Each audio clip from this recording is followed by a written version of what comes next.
والصلاة والسلام على من اختص بالخلق العظيم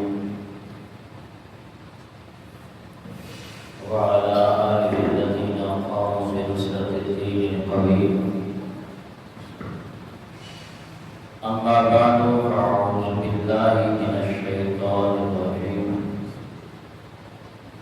بسم الله الرحمن الرحيم. يا أيها الذين آمنوا كتب عليكم الصيام كما كتب على الذين من قبلكم لعلكم تتقون. صدق الله العظيم. إن الله وملائكته يصلون على النبي يا أيها الذين آمنوا صلوا عليه وسلموا تسليما.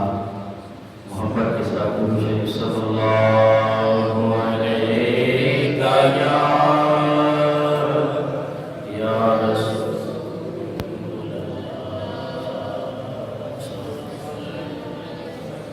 یا حبیب اللہ صلی اللہ علیہ یا رسول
بندہ ناچیز نے قرآن مجید فرقان حمید کے دوسرا پارہ سورہ بقرہ آیت نمبر 183 آپ احباب کے سامنے تلاوت کرنے کا شرف حاصل کیا۔ دعا ہے کہ خالق کائنات مجھ گناہگار سے آگاہ بات کہنے، اس کے بعد مجھے اور آپ کو حق بات پر عمل کرنے کی توفیق عطا فرمائے۔ آمین۔ آیہ مبارکہ کا سیدھا سادہ لفظی ترجمہ سماعت فرمائیں کہ جس میں خالق کائنات نے ارشاد فرمایا یا ایھا الذین آمنوا، اے ایمان والو، کتب علیکم الصیام، تم پر روزے فرض کیے گئے ہیں، کما کتب علی الذین من قبلکم، جس طرح کے تم سے پہلی امتوں پر روزے فرض کیے گئے، لعلکم تتقون، تاکہ تم پرہیزگار اور متقی بن جاؤ۔ یہ آیہ مبارکہ کا سیدھا سادہ ترجمہ جس سے مومن مسلمانوں کے لیے رمضان المبارک کے روزے کی فرضیت ثابت ہو رہی ہے۔ پھر آگے ارشاد فرمایا کہ ایام معدودات، وہ گنتی کے چند دن ہیں، گنتی میں شرعی حساب سے یہ رمضان المبارک یا 30 دن کا ہوگا یا 29 دن کا ہوگا، تو خالق کائنات نے ارشاد فرمایا ہم نے اس ماہ مبارک کے روزے مومن مسلمانوں پر فرض کیے۔ روزے کا لغوی معنی ہے الانسان، رک جانا، کسی چیز سے باز آ جانا، یہ روزے کا لغوی معنی ہے۔ الصیام، صوم کی جمع صیام آتی ہے، صوم عربی میں اس کا لغوی معنی ہے رکنا، کسی چیز سے باز آ جانا، اور شرعی حساب سے روزے کی تعریف یہ ہے کہ کھانے پینے اور جمع کرنے سے صبح صادق سے لے کے غروب آفتاب تک ان تمام چیزوں سے رک جانا، اپنے آپ کو باز رکھنا نیت کے ساتھ، جو اس نیت کا اہل بھی ہو، اسے شرعی حساب سے روزہ کہا جاتا ہے۔ دن میں یعنی صبح صادق سے لے کے غروب آفتاب تک مسلمان کو کھانے پینے کی، جمع کرنے کی اجازت نہیں ہے۔ تو عزیزان محترم، یہ روزہ کا لغوی اور شرعی معنی ہوا۔ رمضان المبارک کی فضیلت کو سرکار دو جہاں صلی اللہ تعالی علیہ وسلم نے بھی احادیث میں خوب بیان فرمایا ہے، اور قرآن بھی رمضان کی فضیلت بیان کر رہا ہے کہ خالق کائنات نے ارشاد فرمایا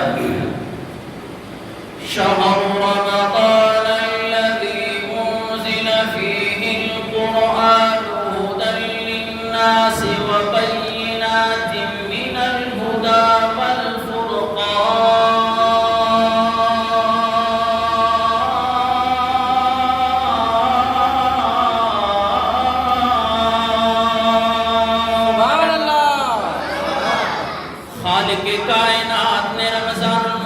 الہدی فضیلت کو بیان کرتے ہوئے ارشاد فرمایا شہر رمضان الذی انزل فیہ القرآن،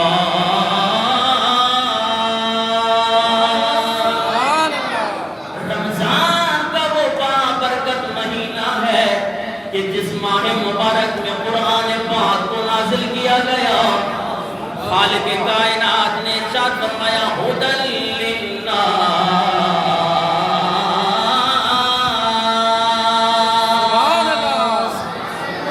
یہ قرآن لوگوں کے لیے ہدایت بھی ہے،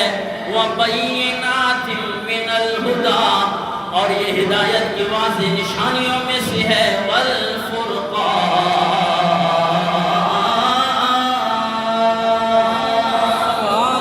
یہ قرآن حق اور باطل کے درمیان فرق کرنے والا ہے۔ عزیزان محترم،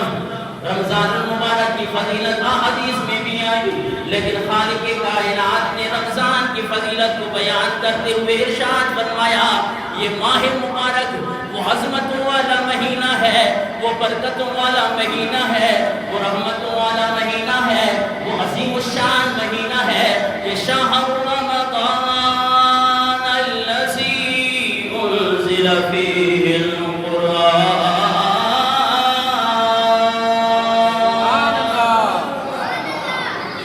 اس کو یہ فضیلت بھی حاصل ہے کہ اس ماہ مبارک میں قرآن پاک نازل کیا گیا ہے۔ اندازہ کریں اس قرآن پاک کی آیت مبارکہ سے، جب رمضان المبارک کی یہ شان ہے کہ جس میں قرآن نازل ہوا ہے، تو پھر عزیزان محترم جس ماہ مبارک میں صاحب قرآن تشریف لایا ہے تو اس ماہ مبارک کے لیے جس میں رمضان میں جب قرآن نازل ہوا، خالق کائنات نے ارشاد فرمایا ہم نے تمام مہینوں میں اس مہینے کو ایک افضل اور ایک انفرادی شان عطا کی ہے، اور وہ انفرادی شان یہ ہے کہ اس ماہ مبارک میں ایسی بابرکت کتاب کا نزول ہوا ہے کہ جو لوگوں کے لیے ہدایت کا سر چشمہ بھی ہے، اور یہی قرآن پاک لوگوں کے لیے حق اور باطل کے درمیان فرق کرنے والی کتاب بھی ہے، اور اس کتاب کو نازل کر کے ہم نے رمضان المبارک کو افضل و اعلیٰ قرار دیا ہے۔ پتہ چلا جب رمضان المبارک میں قرآن نازل ہو جائے تو وہ ماہ مبارک افضل و اعلیٰ شان ہو جاتا ہے، تو جس میں صاحب قرآن نازل ہو جائے وہ بھی افضل و اعلیٰ شان ہو جاتا ہے۔ تو عزیزان محترم، اس کے علاوہ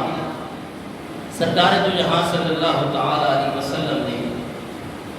اس ماہ مبارک کی تیاری کے لیے اور مسلمانوں کے اندر اس ماہ مبارک کے روزے رکھنے کی ترغیب دلانے کے لیے اور اس ماہ مبارک کے اندر صدقہ و خیرات کو زیادہ کرنے کی ترغیب کے لیے آقا دو جہاں صلی اللہ تعالی علیہ وسلم ایک مرتبہ شعبان المعظم کی لاسٹ تاریخ کو رمضان المبارک کے آنے سے پہلے آپ نے تمام صحابہ کرام کے سامنے خطبہ ارشاد فرمایا۔ وہ آج خطبہ ہمارے لیے ایک نمونہ ہے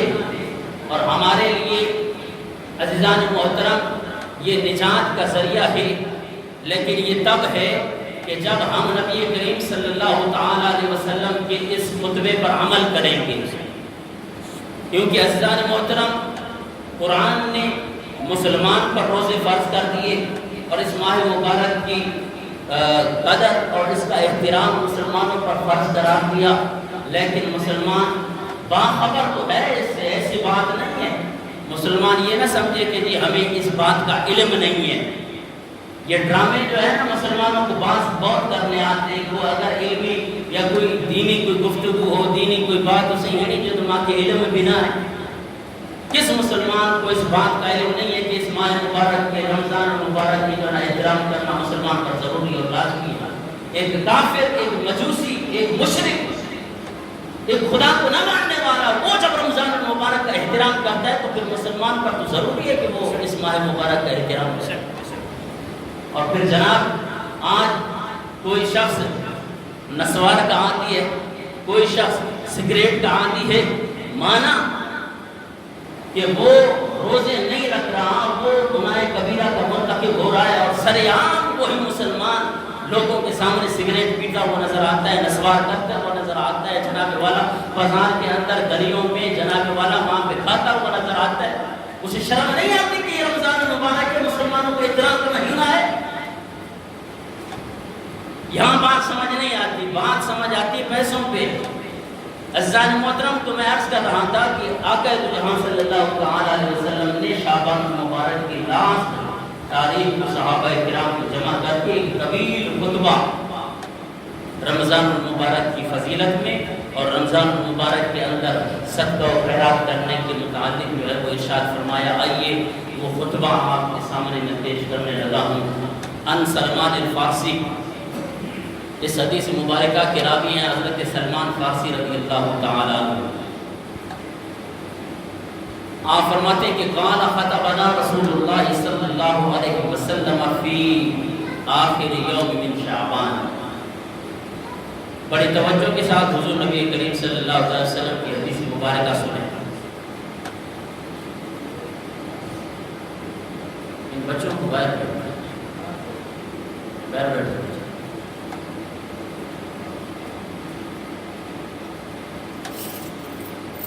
شعبان کے آخر میں سرکار دو جہاں صلی اللہ تعالی علیہ وسلم نے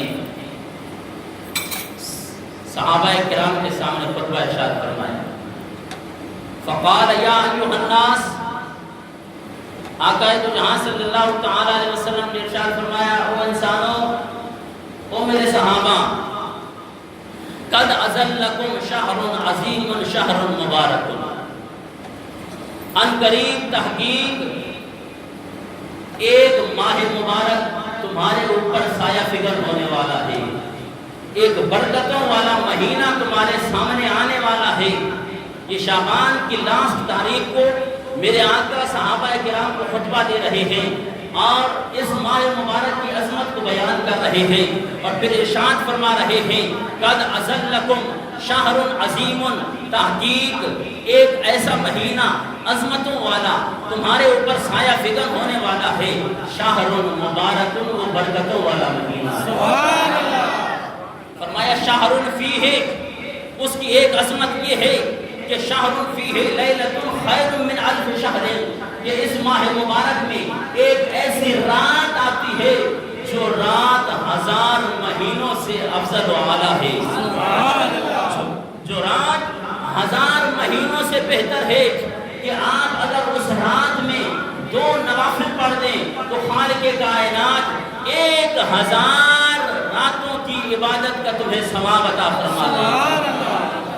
تو یہ آقا ہے جہاں صلی اللہ تعالی علیہ وسلم اپنے صحابہ کو رمضان المبارک کی فضیلت کے بارے میں ترغیب بھی دے رہے ہیں اور اس ماہ مبارک کے اندر عبادات کرنے کی ترغیب بھی دے رہے ہیں اور اس ماہ مبارک کی فضیلت کو بیان کرتے ہوئے فرمایا اس کی ایک ایک رات، ایک ایک لمحہ، اور آقا جہاں صلی اللہ تعالی علیہ وسلم فرمایا شہر فیہ لیلۃ من الف شہر، کہ اس میں ایک ایسی رات آتی ہے جو رات 1000 مہینوں سے بہتر ہے۔ سبحان اللہ۔ اور پھر فرمایا جعل اللہ صیامہ فریضہ، اس ماہ مبارک کے روزوں کو خالق کائنات نے تمہارے اوپر فرض قرار دیا ہے۔ سبحان اللہ۔ اب فرض کو مسلمان اہمیت دیتا نہیں، قرآن سے بھی ثابت ہے، احادیث سے بھی ثابت ہے۔ وَجَعَلَ اللَّهُ صِيَامَهُ فَرِيضَةً، میرے آقا نے ارشاد فرمایا وہ صحابہ، خالق کائنات نے اس ماہ مبارک کے روزے تمہارے اوپر فرض قرار دیے ہیں۔ اور پھر آگے ارشاد فرمایا وَقِيَامَ لَيْلَةٍ تَطَوُّعًا، اس ماہ مبارک کے اندر قیام کو، رات کے وقت قیام کو نفل قرار دیا ہے۔ اس قیام سے مراد ہے نماز تراویح۔ اب دیکھیں جناب والا ہماری نماز تراویح کے اندر مسلمان کتنے ہوتے ہیں؟ آقا تو جہاں صلی اللہ تعالی علیہ وسلم نے ارشاد فرمایا کہ یہ ایسا بابرکت مہینہ ہے کہ اس ماہ مبارک کی راتوں کو قیام کی حالت میں گزارو۔ قیام کا مطلب یہ ہے کہ آپ 20 رکعت نماز تراویح پڑھیں گے، ہر رات کو لازمی اور ضرور پڑھیں گے۔ اللہ تبارک و تعالی ایک ایک نفل کے بدلے خالق کائنات تمہیں فرض کا ثواب عطا فرمائے گا۔ باقی مہینوں میں تم سے عبادتیں ہوتی نہیں ہے، یہ رمضان المبارک زندگی میں خوش نصیب کے حق میں عزیزان محترم آیا ہے۔ اب اس کو غفلتوں کے ساتھ نہیں، اس کو لٹوں کے ساتھ نہیں، جناب والا اس ٹی وی اور ڈراموں کے ساتھ عزیزان محترم نہ گزاریں، بلکہ سرکار دو جہاں صلی اللہ تعالی علیہ وسلم نے ارشاد فرمایا اس کی ہر رات قیام اللیل کی صورت میں گزارا کریں۔ اب یہ صحابہ کو میرے آقا ترغیب دے رہے ہیں اور یہی حکم ہم پر بھی لاگو ہوتا ہے۔ پھر میرے آقا نے ارشاد فرمایا پھر میرے آقا نے ارشاد فرمایا من تقرب فیہ بخصلۃ من الخیر کان کمن عد فریضۃ فیما سوا۔ آقا جہاں صلی اللہ تعالی علیہ وسلم نے ارشاد فرمایا یہ ماہ مبارک، یہ رمضان المبارک، یہ وہ بابرکت مہینہ ہے کہ اس کے اندر میرا کوئی بھی امتی ایک نفل ادا کرے گا، خالق کائنات دوسرے مہینوں کی بنسبت اسے ایک فرض کا ثواب عطا فرمائے گا۔ اور پھر خالق سرکار دو جہاں صلی اللہ تعالی علیہ وسلم نے ارشاد فرمایا وَمَنْ عَدَّ فَرِيدَةً فِيهِ كَانَ كَمَنْ عَدَّ 70 فَرِيدًا فِيمَا سِوَا۔ میرے آقا نے ارشاد فرمایا یہ وہ بابرکت مہینہ ہے، رمضان المبارک کا وہ عظمتوں والا مہینہ ہے کہ جو اس ماہ مبارک میں ایک فرض ادا کرتا ہے خالق کائنات اسے 70 فرضوں کا ثواب عطا فرماتا ہے۔ اب اس سے پتہ چل رہا ہے کہ اگر ہم نفلی عبادت کریں تو اللہ تبارک و تعالی ہمیں فرض کا ثواب عطا کرے گا، اور اگر ہم اس کے اندر فرض نماز ادا کریں گے خالق کائنات 70 فرضوں کا ثواب عطا فرمائے گا۔ یہاں میں ان احباب کے لیے ایک بات بطور فائدے کے بیان کرنے لگا ہوں کہ جو احباب اگر اس میں صرف نوافل پڑھتے رہتے ہیں، نوافل بھی پڑھیں، ساری رات نوافل پڑھیں، عزیزان محترم اس کے ساتھ ساتھ آپ عزیزان محترم قضاء عمری بھی پڑھیں کہ جتنے بھی فرض نماز کی قضاء عمری پڑھیں گے ایک ایک آپ فرض ادا کرتے جائیں گے، خالق کائنات تمہیں 70 فرضوں کا ثواب عطا فرمائے گا۔ تو اس لیے کوشش کریں کہ رمضان المبارک میں زیادہ سے زیادہ قضاء عمری، جن کی نمازیں بہت ساری قضا ہو چکی ہیں عزیزان محترم، وہ بجائے نوافل کے قضاء عمری ادا کریں کہ ان کا قضاء عمری بھی ادا ہو جائے گا، خالق کائنات اس کا دگنا ثواب بھی عطا فرمائے گا۔ اور پھر سرکار جو یہاں صلی اللہ تعالی علیہ وسلم نے ارشاد فرمایا وَهُوَ شَهْرُ الصَّبْرِ، یہ صبر کا مہینہ ہے، یہ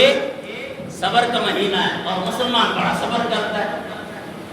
جو سگریٹ کا عادی ہے، جو نسوار کا عادی ہے،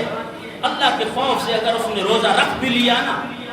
پورا دن اس نے اپنے گھر کو سر پر اٹھایا ہوا ہوتا ہے، کبھی بچوں کے ساتھ لڑ رہا ہے، کبھی بیوی کے ساتھ لڑ رہا ہے، کبھی ماں کو چھٹیاں دے رہا ہے، اللہ اکبر کبیرہ۔ میرے آقا نے ارشاد فرمایا یہ ماہ مبارک عظمتوں والا بھی ہے اور یہ ماہ مبارک صبر کا مہینہ ہے، اس میں آپ صبر کا دامن اپنے ہاتھ سے جانے نہ دیں۔ اور پھر جو اس ماہ مبارک میں صبر کرتا ہے میرے آقا نے ارشاد فرمایا کہ الصبر ثوابہ الجنہ، پھر صبر کا جو اجر ہے وہ جنت ہی جنت ہے، جو صبر کرتا ہے اللہ اسے جنت عطا کرتا ہے۔ پھر آگے سرکار جو جہاں صلی اللہ تعالی علیہ وسلم نے ارشاد فرمایا وشہر المساوات مواسات، اور یہ غمخواری کا مہینہ ہے، رمضان المبارک غمخواری کا مہینہ ہے، ہمدردی کا مہینہ ہے، ایک دوسرے کے ساتھ ہیلپ کرنے کا مہینہ ہے۔ باقی مہینوں میں جتنا بھی اپنے ہاتھ کو عزیزان محترم سمیٹتے ہیں، لیکن آقا دو جہاں صلی اللہ تعالی علیہ وسلم نے ارشاد فرمایا یہ ماہ مبارک ایسا برکتوں والا مہینہ ہے، یہ ہمدردی والا مہینہ ہے، اس میں آپ نے اپنے ہاتھ کو کھلا رکھنا ہے۔ اور عزیزان محترم اس کا اجر و ثواب کیا ہوگا؟ میرے آقا صحابہ کرام کو خطبہ دے رہے ہیں اور آپ کیا سمجھتے ہیں کہ ہم نے اپنے رزق میں سے جو خرچ کر دیا تو جناب والا ہمارے رزق کے اندر کمی آ جائے گی؟ نہیں، آقا جہاں صلی اللہ تعالی علیہ وسلم نے ارشاد فرمایا وَشَهْرٌ يُزَادُ فِيهِ رِزْقُ الْمُؤْمِنِ، کہ یہ وہ برکت والا مہینہ ہے کہ جس میں مومن کے رزق میں اضافہ کیا جاتا ہے، بخیلی نہیں کرنی، دسترخوان کو وسیع کر دینا ہے۔ جناب والا ہر امیر و غریب کے لیے آپ کا دسترخوان وسیع ہونا چاہیے۔ میرے آقا نے ارشاد فرمایا اس رمضان المبارک میں مومن جتنا بھی خرچ کرے خالق کائنات اس سے زیادہ دگنا ہی دگنا کرتا جائے گا۔ آقا تو جہاں صلی اللہ تعالی علیہ وسلم نے ارشاد فرمایا بشہر یزاد فیہ رزق المؤمن، یہ وہ بابرکت مہینہ ہے کہ جس کے اندر مومن کے رزق کو بڑھا دیا جاتا ہے۔ پھر آگے کمال کی بات کی ہے میرے آقا نے، اب یہ مواسات کا میرے آقا نے درس دیا ہے، ہمدردی کا درس دیا ہے، جس درس کو مسلمان بھلا چکا ہے۔ اللہ اکبر کبیرہ، میرے آقا نے ارشاد فرمایا من فطر فیہ صائما کان لہ مغفرۃ لذنوبہ، کہ جس نے کسی ایک روزہ دار کو روزہ افطار کرایا، اس کا روزہ کھلوایا، خالق کائنات اس کے تمام گناہ معاف فرما دے گا۔ سبحان اللہ۔ ایک روزہ دار کا روزہ افطار کرانے کا بدلہ یہ ہے کہ خالق کائنات اس کے سارے گناہ بھی بخش دے گا، وَعُتِقَ رَقْبَتُهُ مِنَ النَّارِ، اور خالق کائنات اسے جہنم سے آزادی بھی عطا فرما دے گا۔ مسلمانوں کو یہ ثواب کم نظر آتا ہے۔ اور پھر آگے ارشاد فرمایا کیا، یہ تو ہمارا دنیاوی اصول ہے جناب والا، میرے بینک بیلنس کے اندر اگر 1 لاکھ روپے پڑا ہوا ہے، لازماً اگر میں 50,000 روپے خرچ کر دوں گا تو جناب والا پیچھے کتنا بچ جائے گا؟ 50,000 بچ جائے گا، اور جناب میں نے تو خرچ کیا ہے، لیکن خالق کائنات نے ارشاد فرمایا، میرے آقا نے ارشاد فرمایا جو اس ماہ مبارک میں کسی روزہ دار کا افطار کراتا ہے، اللہ تبارک و تعالی، کیونکہ اب افطار کرانے میں پیسہ لگتا ہے، عزیزان محترم، جب آپ نے کسی کو افطار کرایا تو میرے آقا نے ارشاد فرمایا اس کا اجر یہ ہے کہ اللہ تبارک و تعالیٰ اس کے گناہ بھی معاف کر دے گا اور اسے جنت میں بھی داخل کر دے گا اور جہنم کو اس پر حرام بھی کر دے گا۔ اور پھر کیا یا اللہ یا رسول اللہ، کیا اتنا جو ثواب اسے دیا جا رہا ہے تو کیا اس روزے دار کے روزے سے بھی کمی کی جائے گی؟ نہیں، سرکار تو جہاں صلی اللہ تعالی علیہ وسلم نے ارشاد فرمایا کان لہ مثل اجرہ من غیر ان ینتقص من اجرہ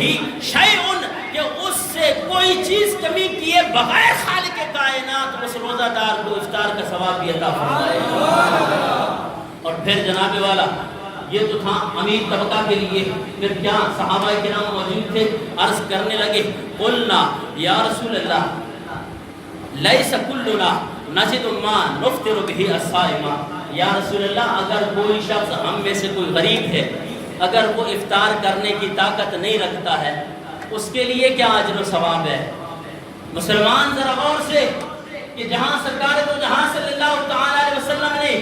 غریب مسلمانوں کے لیے کتنی آسانیاں پیدا کی ہیں۔ میرے آقا نے فرمایا کہ اے میرے غریب صحابہ، آپ پریشان کیوں ہوتے ہو؟ میرے آقا نے ارشاد فرمایا من فطر صائما علی مسقط لبن او تمرۃ او شربۃ من ماء ومن اشبع صائما سقى الله من حوض شربۃ لا يظمأ۔ میرے آقا نے ارشاد فرمایا کہ جس نے بھی، کوئی غریب ہے، اگر ایک گھونٹ دودھ کے ساتھ کسی روزہ دار کا روزہ افطار کرایا، خالق کائنات وہی اجر و ثواب اسے بھی عطا فرمائے گا۔ اور اگر کسی کے پاس ایک گھونٹ دودھ نہیں ہے، میرے آقا نے ارشاد فرمایا کہ اگر پانی کے ایک گھونٹ سے بھی کسی روزے دار کا افطار کرایا، خالق کائنات اس کے تمام گناہ بھی معاف فرمائے گا اور اسے جنت میں بھی داخل فرمائے گا۔ اگر آپ کے پاس اور کچھ نہیں ہے، گھر میں پانی تو موجود ہے، جناب والا یہ پانی جس وقت افطار کی عزیزان محترم ٹائم آتا ہے، جناب آپ باہر ٹھہر جائیں، ہو سکتا ہے کوئی مسافر گزر رہا ہو، جناب والا آپ کے پاس کھجور ہے، کھجور لے کر ٹھہر جائیں، ہو سکتا ہے اس وقت کوئی مسافر گزر رہا ہو، آپ نے اگر اسے ایک کھجور کھلایا، خالق کائنات اس کا اجر و ثواب یہ عطا کرے گا کہ تمہارے گناہ بھی بخش دے گا اور تمہیں جہنم سے خلاصی بھی عطا کرے گا۔ اور پھر آگے سرکار صلی اللہ تعالی علیہ وسلم نے ارشاد فرمایا ومن اشبع صائما، یہ تو تھا کہ جس نے کسی کو ایک گھونٹ دودھ پلایا یا ایک کھجور جو ہے جناب والا کھلائی، یا پھر یہ ہے کہ اسے ایک گھونٹ پانی پلایا، اور ومن اشبع صائما، جس نے کسی روزہ دار کو سیر کرا کے اسے پلایا کھلایا، اس کا روزہ آقا نے ارشاد فرمایا سق اللہ من حوضی شربتا لا یظمأ، اللہ تبارک و تعالی اسے میرے حوض میں سے اتنا پلائے گا کہ قیامت والے دن وہ پیاسا بھی نہیں رہے گا، اور یہ پیاس ختم کر کے خالق کائنات حتی یدخل الجنہ اسے جنت میں بھی داخل فرما دے گا۔ اور پھر آقا دو جہاں صلی اللہ تعالی علیہ وسلم نے ارشاد فرمایا وَهُوَ شَهْرٌ أَوَّلُهُ رَحْمَةٌ، یہ وہ بابرکت مہینہ ہے کہ جس کا پہلا عشرہ رحمت ہی رحمت ہے، وَأَوْسَطُهُ مَغْفِرَةٌ، اور اس کا درمیانی عشرہ جو کہ اب اسٹارٹ ہو گیا ہے، سرکار دو جہاں صلی اللہ تعالی علیہ وسلم نے ارشاد فرمایا یہ مغفرت کا عشرہ ہے،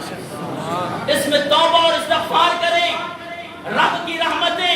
جس نے لوٹ لی تھی پہلے عشرہ میں لوٹ لی، اب مغفرت کا عشرہ چل رہا ہے، کوئی گناہگار ہے بدکار ہے تو وہ اس ماہ مبارک میں اس عشرہ کے اندر اپنے گناہوں پہ معافی مانگے، اپنے گناہوں سے سچی توبہ کرے۔ خالق کائنات نے ارشاد فرمایا سچی توبہ کرنا تمہارا کام ہے اور بخش دینا مجھ خالق کائنات کا کام ہے۔ اور پھر ارشاد فرمایا سرکار دو جہاں صلی اللہ تعالی علیہ وسلم نے کہ وَآخِرُهُ عِتْقٌ مِّنَ النَّارِ، کہ اس رمضان المبارک کا آخری عشرہ یہ جہنم سے آزادی کا عشرہ ہے،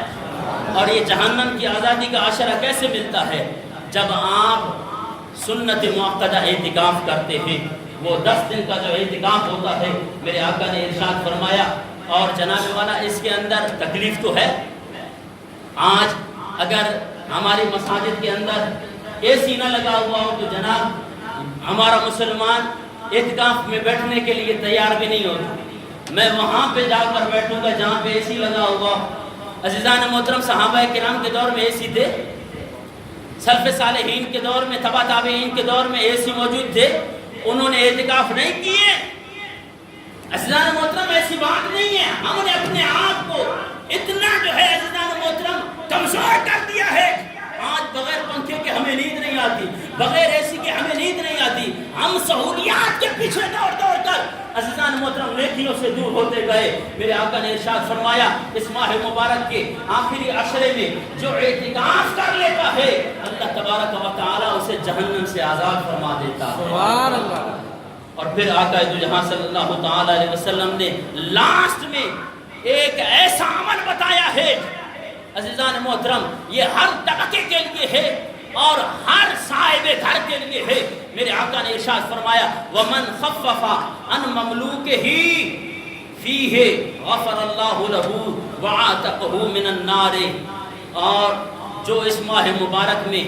اپنے کمزور پہ، اپنے ماتحت پہ تخفیف کرتا ہے، اپنے غلام پہ یا اپنے شاگرد پہ، جناب والا جو بھی آپ اس سے مراد لے لیں، میرے آقا نے ارشاد فرمایا وَمَنْ خَفَّفَ عَنْ مَمْلُوكِهِ،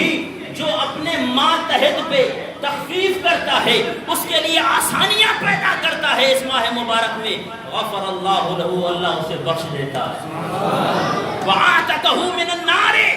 اور اللہ تبارک و تعالیٰ اسے جہنم سے آزادی عطا فرما دیتا ہے۔ تو عزیزان محترم، آپ کے ماتحت جو بھی کام کر رہے ہیں اس ماہ مبارک میں انہیں آزاد چھوڑ دیں، عزیزان محترم انہیں کوئی تکلیف نہ دیں۔ جو اپنے ماتحت کے اوپر تخفیف کرتا ہے، میرے آقا نے ارشاد فرمایا اللہ اس کے گناہ بھی بخش دیتا ہے اور اسے جنت میں بھی داخل فرما دیتا ہے۔ تو عزیزان محترم، یہ رمضان المبارک کی فضیلت میں طویل خطبہ جو سرکار دو جہاں صلی اللہ تعالی علیہ وسلم نے صحابہ کرام کے سامنے بیان کیا، دعا ہے کہ اللہ تبارک و تعالی ہمیں بھی آقا دو جہاں صلی اللہ تعالی علیہ وسلم کی اس حدیث مبارکہ پر عمل کرنے کی توفیق عطا فرمائے۔ وما علیہ الا البلاغ۔